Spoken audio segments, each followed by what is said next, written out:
All right, so if your business accepts Bitcoin, listen up, because 2025 is the year that everything changes. Seriously.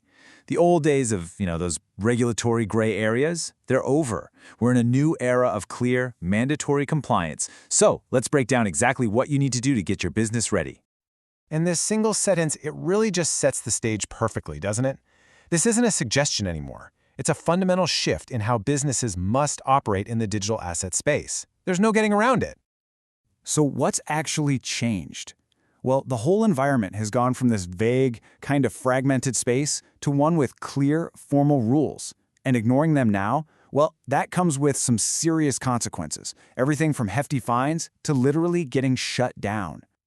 And this slide gets right to the why. You've got these two new pieces of legislation, often called the Genius and Clarity Acts, and they're the main drivers here. Now, we're not going to get into all the legal weeds, but what's crucial is that they create the first real comprehensive federal framework for digital assets. This sets brand new standards that are going to impact every single business that touches Bitcoin. Okay, now this is where it can start to feel a little overwhelming for business owners, because it's not just one new rule, right? It's a whole new landscape with a bunch of different players, and each one of them has their own focus. It's a lot to keep track of. And that leads to the question that's probably on your mind. Why does this have to be so complicated? I mean, if the government wants compliance, why not just make one simple set of rules? Well, the answer, and this is key, lies in how Bitcoin itself is defined. The heart of the problem is this concept of fragmented regulation. See, unlike a dollar, which is, well, it's just a dollar, Bitcoin wears different hats depending on the context. And that's really the root of all this complexity. Think of it like this. Bitcoin basically has a triple identity in the eyes of U.S. regulators. To the IRS, it's property, which means capital gains taxes apply. For the CFTC, it's a commodity, kind of like gold or oil. And then for FinCEN, the moment you use it for payments, bam, it's a payment instrument, and that triggers a whole different set of money transmission rules.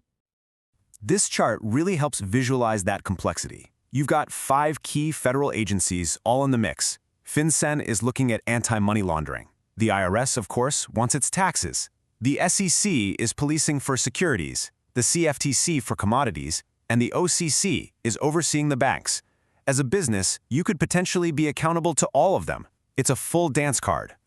And just when you thought that was enough, it's actually a 2-level game. So federal laws like the Bank Secrecy Act, they set the minimum standard for the whole country. But then you've got state laws on top of that. In a state like New York with its BIT license, that's playing on a completely different difficulty setting than a lot of others. You have to comply with both. Okay. That was the what and the why. A little overwhelming, I know. But now let's get to the how. We're going to move on to the practical map for getting through this maze. And it really all boils down to 3 essential pillars for your compliance program. And here they are. It's this simple. First, you need a rock-solid anti-money laundering and know your customer program. No shortcuts. Second, you absolutely have to master your transaction reporting and tax compliance. And third, you have to be constantly monitoring for suspicious activity, or what we call red flags. So let's take a closer look at what each of these really means for you. So for AML and KYC, the basics are just non-negotiable. You have to verify who your customers are, name, date of birth, the whole thing. And this isn't a one-size-fits-all deal. You've got to adjust your procedures based on how risky a customer seems. And crucially, you have to keep these records safe and sound for at least 5 years. Now this date, circle it, highlight it, put it in your calendar. Starting January 1st, 2025, new IRS rules kick in. And this means if your business is considered a covered broker, which can be a pretty broad term, including exchanges and even some payment processors, you'll have to report the gross proceeds from digital asset sales directly to the IRS. This is a big one. So what data do you actually need to be capturing? Well, this checklist pretty much breaks it down. For every single transaction, you need the date, the fair market value in US dollars at that exact time, the purpose of the transaction, and key blockchain data like wallet addresses and transaction hashes. Meticulous record keeping is absolutely your best friend here. And finally, Pillar 3, monitoring. You need a system that's going to flag suspicious behavior. You know, things like a sudden, unusually large transaction that's out of character for a customer, or funds that are moving super rapidly between a bunch of different wallets, or, of course, payments coming from sanctioned or high-risk countries. These are the red flags that mean you need to investigate and maybe even file a suspicious activity report with FinCEN. Look, this all sounds like a ton of work, and let's be honest, it is. But the good news is you don't have to do it all by hand with a spreadsheet. Let's talk about how technology can be your most powerful ally in all of this. Automated software is a total game changer. These tools can plug right into your systems and do all the heavy lifting in real time. We're talking verifying an ID, screening a wallet address against sanctions lists, and monitoring for those red flags we just talked about, all happening in the background while you run your business. Non-custodial payment gateways can be a huge help too. A non-custodial gateway, for example, processes payments directly wallet to wallet without ever taking control of your funds. That definitely reduces your regulatory burden. But, and this is a really important but, they are not a silver bullet.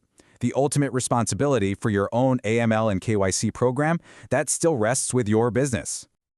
Okay, so you've got the checklist, you've got the tools, but we all know the rules of this game are constantly changing. So the final piece of this puzzle is building a strategy that's not just about getting by in 2025, but is truly future-proofed. And this right here is a great roadmap for what a proactive schedule looks like. Right now, you should be subscribed to updates from all the key agencies, FinCEN, SEC, all of them. Then, every quarter, you hold internal reviews. Every year, you do full staff trainings. This cannot be a set-it-and-forget-it kind of thing. You've got to stay on top of it. Now, a big strategic decision you'll face is whether to build your compliance team in-house or to outsource it. This table kind of breaks down the trade-offs. Going in-house gives you more control for sure, but it costs more and you have to find specialized people. Outsourcing can be faster and cheaper, but you give up some of that control. Honestly, a lot of businesses find that some kind of hybrid model works best. And this quote just sums it up perfectly. The most effective strategy isn't purely one or the other. It's about creating a program that's tailored specifically to your business, using your own internal policies as the foundation, and then bringing in outside experts exactly where you need them most. So let's just quickly recap the 4 key takeaways. Number 1, compliance is not optional anymore, it's mandatory. 2, focus your energy on those 3 pillars: KYC, reporting, and monitoring. 3, use technology. Make your life easier and reduce errors. And finally, number 4, be proactive, not reactive. You've got to build a strategy to stay ahead of what's coming next. You know, getting compliant for 2025 is the immediate goal. It's the mountain you have to climb right now. But the real question to leave you with is this. Once you've done that, is your business truly ready for the next wave of innovation and regulation in this space? Because one thing's for sure, it is definitely coming.